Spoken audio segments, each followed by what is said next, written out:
Hi hello നമസ്കാരം. ഗോപൻ സ്വാമികൾ നിങ്ങൾ ഒരുപക്ഷെ കേട്ട് കാണും. പുള്ളിക്കാരൻ മരിച്ചോ കൊന്നതോ അറിയില്ല, പിടിച്ച് സമാധിയിലാക്കിയിട്ടുണ്ട്.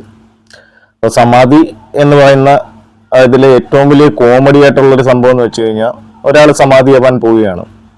അപ്പോൾ അദ്ദേഹം കോമൺ സെൻസ് ബുദ്ധി വെച്ച് അദ്ദേഹം ഈ പറയും മാതിരി, അല്ലെങ്കിൽ മരിക്കാൻ സ്വയം സന്നദ്ധനായിട്ട് വരുന്ന ഒരു വ്യക്തി ഈ പറയുന്ന ഒരു പ്രഷറിൻ്റെയും ഒക്കെ ഗുളിയൊക്കെ കഴിച്ചിട്ട് വേദനിക്കാതെ മരിക്കണമല്ലോ. എനിക്ക് മനസ്സിലാവുന്നില്ല ഇതെന്ത് ബോധമാണെന്ന്. ഇതിനൊരു കാരണമുണ്ട്. കുറച്ച് നാൾ മുമ്പ് ഈ തമിഴ്നാട് ബോർഡറിലൊക്കെ, തമിഴ്നാട്ടിലാണ് ഈ പറയുന്ന ഈ അപ്പന്മാര്, അമ്മമാര്, അമ്മൂമ്മമാര്, അപ്പൂപ്പന്മാര് ഇങ്ങനെയൊക്കെ പറഞ്ഞുകൊണ്ട് കാവും കാര്യങ്ങളും ഒക്കെ ഉണ്ടായിരുന്നു.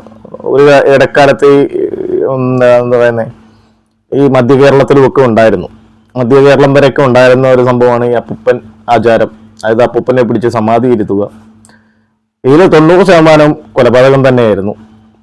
ആള് മരിക്കുന്നതിന് മുമ്പ് ഇതേകണക്കെ ചെയ്യുക.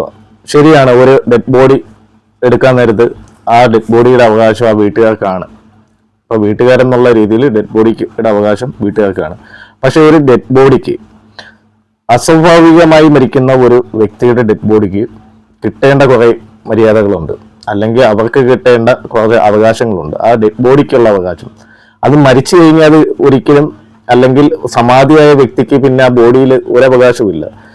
ഇവിടെ ഇവർ പറയുന്ന കുറേ കാര്യങ്ങൾ എന്ന് മാത്രമല്ല, കുറേ കാര്യങ്ങൾ നമുക്ക് ഒട്ടും യോജിക്കാൻ കഴിയുന്ന കാര്യങ്ങളല്ല. അതുകൂടാതെ ഇവര് ഇപ്പൊ ഇതെല്ലാം മുസ്ലിങ്ങളുടെ തലയിൽ കെട്ടിവെക്കാൻ വേണ്ടി നോക്കുന്നുണ്ട്. എന്തോന്നടേ, എന്ത് വന്നാലും ഈ എന്താ പറയുന്നത്, ക്രിസ്മസ് വന്നാലും റംസാൻ വന്നാലും എല്ലാം കോഴിക്ക് തന്നെയാണ് കിടപ്പില്ലാത്ത അല്ലേ. ഇപ്പം എന്ത് വന്നാലും ഇതേ കണക്ക് ഒരു മുസ്ലിം ഇതെന്നുള്ള രീതിയിൽ വലിയൊരു എന്താ പറയുക ക്രൈം അത് മറച്ചു വെക്കുന്ന രീതിയിലാണ് ഈ കാര്യങ്ങളെല്ലാം പൊയ്ക്കൊണ്ടിരിക്കുന്നത്.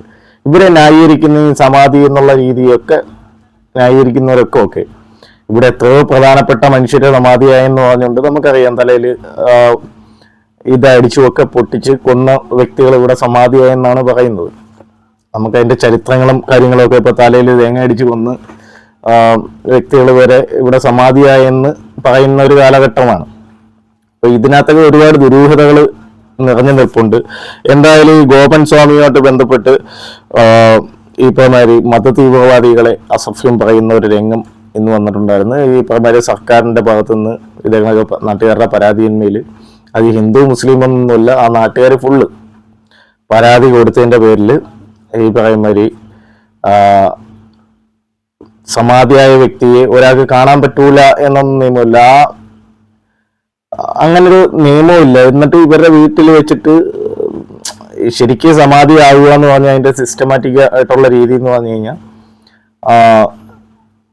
പൊതു ദർശനത്തിന് വെക്കുന്നു. അതായത് സമാധി സ്ഥലത്ത് തന്നെയാണ് കുളിപ്പിച്ച് പൊതു സ്ഥലത്ത് വെക്കുന്നു. ശിഷ്യന്മാരെ എല്ലാവരെയും വിളിച്ചു കൂട്ടുന്നു, നാട്ടുകാരെയും വിളിച്ചു കൂട്ടുന്നു. അത് കഴിഞ്ഞിട്ട് ഈ രണ്ടാം ഗുരുക്കൾ എന്നാണ് ഇതിൽ പറയുന്നത്. രണ്ടാം ഗുരുക്കൾ സമാധി പൂജ ചെയ്ത് പുള്ളിയെ സമാധിയാക്കുക. അതാണ് സിസ്റ്റം.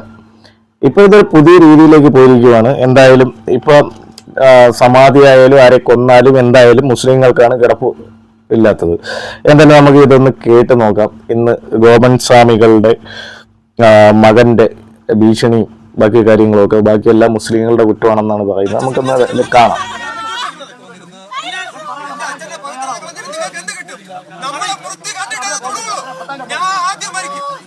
എന്റെ വൃത്തിയായിരിക്കും നിങ്ങളെല്ലാം കാണാൻ പോണത്.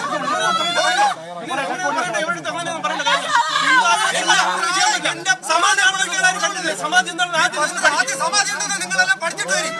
ആദ്യം ഈ മുസ്ലിം തീവ്രവാദികളാണ് അവരാണ് ഏറ്റവും കൂടുതൽ പ്രശ്നത്തിലുണ്ടാക്കുന്നത്. എന്റെ പ്രാണനെ ഹത്യ ചെയ്ത് നാട്ടുകാരെ വാക്യം കേട്ടുകൊണ്ട്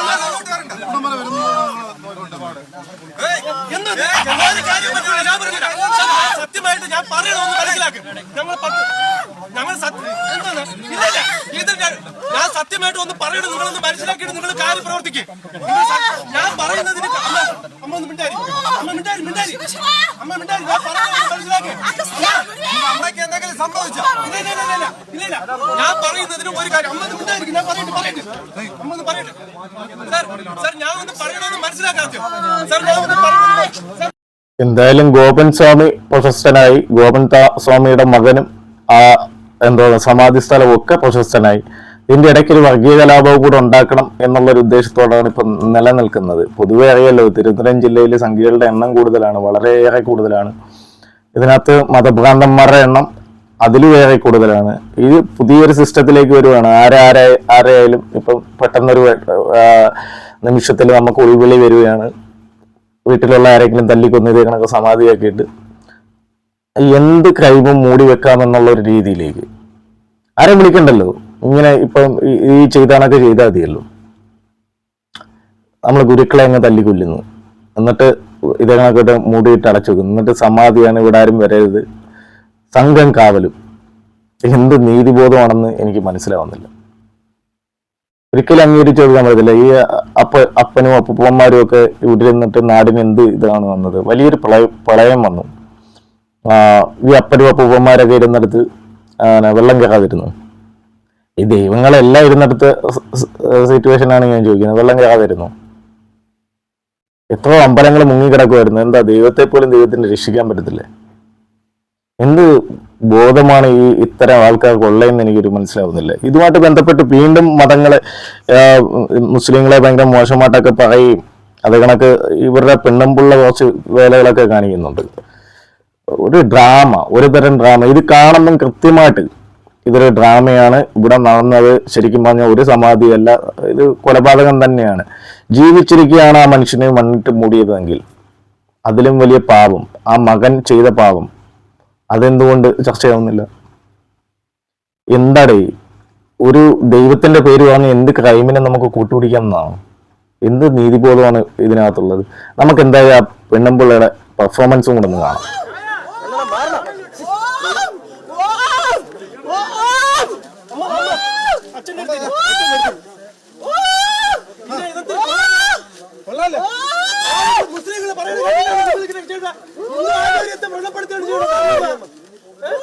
അച്ഛൻ എത്ര വർഷം കൊണ്ട് പറയാം, മരുത്ത മനയിൽ ഒരു ആശ്രമമുണ്ട്. അച്ഛൻ സന്യാസ ജീവിതത്തിൽ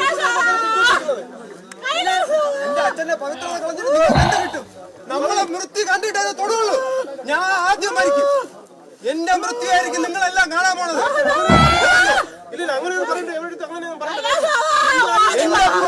എന്റെ പ്രാണനെ പോയിട്ട് സമാധി എന്താണ്? ആദ്യം സമാധി നിങ്ങളെല്ലാം പഠിച്ചിട്ട് വരും. ആദ്യം ഈ മുസ്ലിം തീവ്രവാദികളാണ് സത്യ തീവ്രവാദികളാണ്. അവരാണ് ഏറ്റവും കൂടുതൽ പ്രശ്നത്തിൽ. എന്റെ പ്രാണനെ ഹത്യ ചെയ്തിട്ട് അതോടെ ഓർത്തുകൊണ്ട് വാക്യം ചോട്ടുകൊണ്ട് ആരും ചോട്ട് വരണ്ട. എന്താ പെർഫോമൻസ്! ഇങ്ങനെ ആയിരുന്നെങ്കിൽ ശരിക്കും മറ്റേ ഗ്രീഷ്മയില്ലേ, നമ്മുടെ കഷായം ഗ്രീഷ്മയ്ക്കൊക്കെ ബുദ്ധിയില്ലാതായിപ്പോയി. ശരിക്കും പറഞ്ഞാൽ തിരുവനന്തപുരത്തൊക്കെ താമസിച്ചിട്ടും പുള്ളി ഈ പറയുമാതിരി ഏതെങ്കിലും നാടാൻ ഫാമിലിയുടെ അടുത്തോ ഇത് കണക്കേതെങ്കിലും ഗുരുക്കളുടെ പേരൊക്കെ പറഞ്ഞിട്ട് ഇയാളെയും പിടിച്ച് സമാധിയാക്കിയതായിരുന്നു. ആരറിയാന്, എന്തോ അറിയാൻ? പോലീസ് പോലും പേടിച്ചിരിക്കുകയാണ്. ഇത് സഖാക്കൾ ഭരിക്കുന്ന ഒരു സംസ്ഥാനമല്ലേ? ഇവിടെ ഇങ്ങനെയാണോ? പോലീസിന് പേടിയോ? ഭക്തി?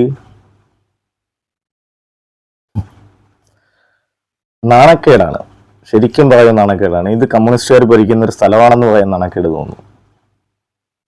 എന്താ പറയുന്നത്, ഏത് രീതിയിലുള്ള ഒരു പ്രതിബന്ധമാണ് ഇപ്പോൾ സർക്കാരിന് ഇതിനകത്തുള്ളത്? ആ 4 പേരെ പിടിച്ച്, ഈ ബോധമില്ലാത്ത സംഖ്യകളെയും പിടിച്ച് 4 പിടിച്ച് പൂട്ടിയിട്ടിട്ട് അതെടുത്ത് ഒന്ന് പോസ്റ്റ്മോർട്ടം ചെയ്തു പോകിയൂടെ?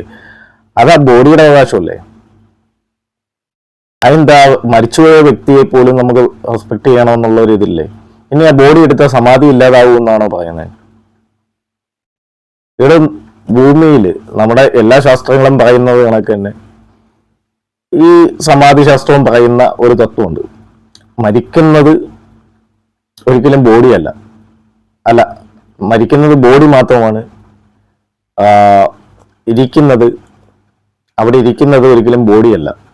അപ്പൊ ആ ബോഡി എടുത്ത് പോസ്റ്റ്മോർട്ടം ചെയ്തെന്ന് പറഞ്ഞാൽ സമാധിക്ക് എന്തെങ്കിലും സംഭവിക്കുമെന്ന് ഒരു സമാധി ശാസ്ത്രവും പറയുന്നില്ല, ഒരു തത്വന്മാരും പറയുന്നില്ല. നിങ്ങൾ ഈ പറയുന്ന കുറെ ഗുരുക്കളും ഒക്കെ ഇതിനെപ്പറ്റി സംസാരിച്ചിട്ടുണ്ടെന്നാണ്. ഈ ഗുരുക്കൾക്കെല്ലാം പറയാനുള്ളത് ഇത് അങ്ങേയറ്റം സംശയാതീതമായ ഒരു കൊലപാതകമാണോ എന്ന് തന്നെയാണ്. ഇതുമായിട്ട് ബന്ധപ്പെട്ട് വേറെയും കുറെ സ്വാമിമാരും ഒക്കെ സംസാരിച്ചിട്ടുണ്ടായിരുന്നു. പിന്നെ എൻ്റെ അപ്പൂപ്പൻ്റെ സമാധി എന്നൊക്കെ പറഞ്ഞുകൊണ്ട് കുറച്ച് ഒരു RSSകാരൻ്റെ പ്രകടനമൊക്കെ ഉണ്ട്. അതും കൂടെ നമുക്ക് എന്തായാലും ഒന്ന് കാണാം. അല്ല മേൻ മിസ്സിങ് ആർക്കറിയാം? എൻ്റെ അപ്പൂപ്പൻ ഇതൊരു സമാധിയായതാണ്. ഇപ്പോൾ ഒരു കംപ്ലൈൻറ്റ് കൊടുത്താലും ഞാൻ അടിച്ചത് കൊട്ടിത്തൂക്കി സമാധി ഇരിച്ചെന്ന് പറഞ്ഞാൽ ഇതൊരു മേൻ മിസ്സിങ് കംപ്ലൈൻറ്റ് കൊടുത്തിട്ട് പൊളിക്കാൻ വരും അവർ. അമരവിള നിങ്ങൾക്കറിയാം, അമരവിള 2 അച്ഛനും മകൻ സമാധി ഇരിപ്പുണ്ട്. അവിടെ ആരെങ്കിലും പണ്ട് പിന്നെ അടിച്ചൊന്ന് കെട്ടിത്തൂക്കി എന്ന് പറഞ്ഞാൽ ഈ പോലീസ് പൊളിക്കാൻ വരും, RTO ഉദ്യോഗസ്ഥന്മാർ വരും. ഇത് ഇവിടെ അനുവദിക്കാൻ പറ്റില്ല.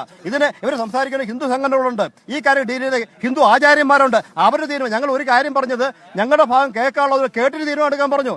ഞങ്ങൾ പറയുന്ന കാര്യങ്ങൾ റെക്കോർഡ് ചെയ്ത് ആ കാര്യങ്ങളും ഉത്തരവിൽ വരുത്തി ഇന്ന കാരണങ്ങളാൽ ആ കുടുംബത്തോട് ചേർന്ന് നിൽക്കുന്നവർ പറയുന്നത് ഞങ്ങൾക്ക് സ്വീകാര്യമല്ല, അത് പൊളിക്കാൻ ഞങ്ങൾ തീരുമാനിച്ചത് പറയാം. ഈ വിഷയവുമായിട്ട് ബന്ധപ്പെട്ട് ഞാൻ ഒരുപാട് പേരുടെ വീഡിയോസ് കണ്ടു. ഇപ്പം ഈ പറയുമാതിരി ഈ കണിയേറ് പണി ചെയ്യുന്ന ആൾക്കാരുടെ അല്ലെങ്കിൽ ശാസ്ത്രങ്ങളെ പറ്റി സംസാരിക്കുന്ന ഇവരാരും ഈ ഒരു കാര്യത്തെ അനുകൂലിക്കുന്നില്ല. ഈ സമാധി ചെയ്യുന്ന ഒരു സമാധി ശാസ്ത്രമുണ്ട്, അതിനെ പോലും ഒരു രീതിയിലും ബന്ധപ്പെട്ട കാര്യങ്ങളല്ല ഇവിടെ സംഭവിച്ചിരിക്കുന്നത്. മറ്റുള്ളവർക്ക് കണ്ടുകൂടാ എന്ന് സമാധിയാവുന്നതിൻ്റെ ആ വ്യക്തിക്ക് ഒരു നിർബന്ധവുമില്ല. ബോഡി പോസ്റ്റ്മോർട്ടം ചെയ്തുകൂടാന്നില്ല, ആ കർമ്മം ഒന്നും കൂടെ ചെയ്യണമെന്നേ ഉള്ളൂ. അതിന് പൈസ സർക്കാർ കൊടുത്തോളും. ഇവിടെ എന്തിനാണ് ഈ അലമുറയിട്ട് ഒത്തുകേട് കാണിക്കുന്നത്? അതെന്താ? ഇവരൊക്കെ ദൈവമാണ്, സമാധി ഇരുന്ന ദൈവവുമാണ്, വലിയ വലിയ ഗുരുക്കളാണെങ്കിൽ അവർക്കത് മനസ്സിലാക്കാനുള്ള ബുദ്ധി ഇല്ല. മരിച്ചു കഴിഞ്ഞിട്ട് മരിച്ചു കഴിഞ്ഞ് ജീവിച്ചിരിക്കുന്നു എന്നാണല്ലോ നമ്മുടെ സങ്കല്പം. മരിച്ചു കഴിഞ്ഞാൽ എല്ലാവരും മരിച്ചു, അത് യാഥാർത്ഥ്യം ഉൾക്കൊള്ളാൻ ബുദ്ധിമുട്ടായിരിക്കും. ഇതൊക്കെ കുറെ അന്ധവിശ്വാസങ്ങളുടെ ഭാഗമാണ്. നിങ്ങൾ ഭൂമിയിൽ ജീവിക്കുന്നിടത്തോളം കാലം നിങ്ങൾ ഹാപ്പി ആയിട്ട് ജീവിക്കുക, അന്ധവിശ്വാസങ്ങളെ ചുമന്നുകൊണ്ട് കിടക്കാതിരിക്കുക. ഇതിപ്പം കുറെ ആൾക്കാർ ഇവരെ അനുകൂലിച്ചൊക്കെ വരുന്നുണ്ട്.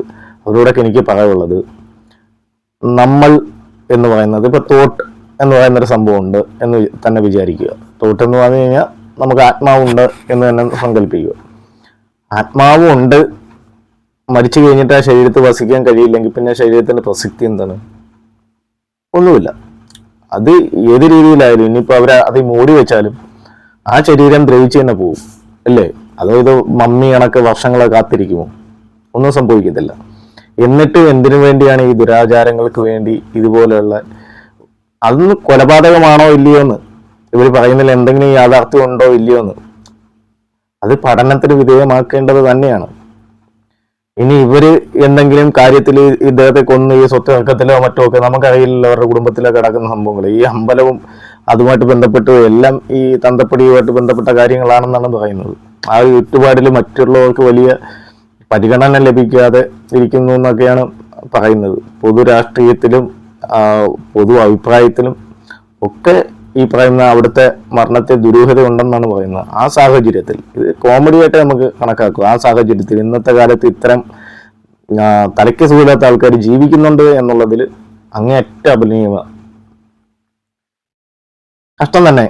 എന്താ പറയുക, ഇതിനെപ്പറ്റി നിങ്ങളുടെ അഭിപ്രായങ്ങൾ നിങ്ങൾ കമന്റ് ബോക്സിൽ രേഖപ്പെടുത്തണം. നമ്മുടെ നാട്ടിലും ഉണ്ട് കേട്ടോ ഇത്തരം അപ്പൂപ്പന്മാരും അമ്മൂമ്മമാരെയൊക്കെ. പക്ഷെ സമാധി എന്ന് പറയുന്ന ഒരു സിസ്റ്റമൊക്കെ മാറി. എന്നാലും ഒരു കല്ലെടുത്ത് വെച്ച് അപ്പൂപ്പൻ അമ്മൂമ്മ എന്നൊക്കെ പറഞ്ഞുകൊണ്ട് പൂജയൊക്കെ ചെയ്യുന്ന ആൾക്കാർ ഇപ്പോഴും ഉണ്ട്. തലയ്ക്ക് സുഖമില്ലാത്തതിന് നമുക്കൊന്നും പറയാൻ. സോ നിങ്ങളുടെ അഭിപ്രായങ്ങൾ നിങ്ങൾ മാന്യമായ ഭാഷയിൽ കമന്റ് ചെയ്യുക. Thank you all. Thank you for watching. By.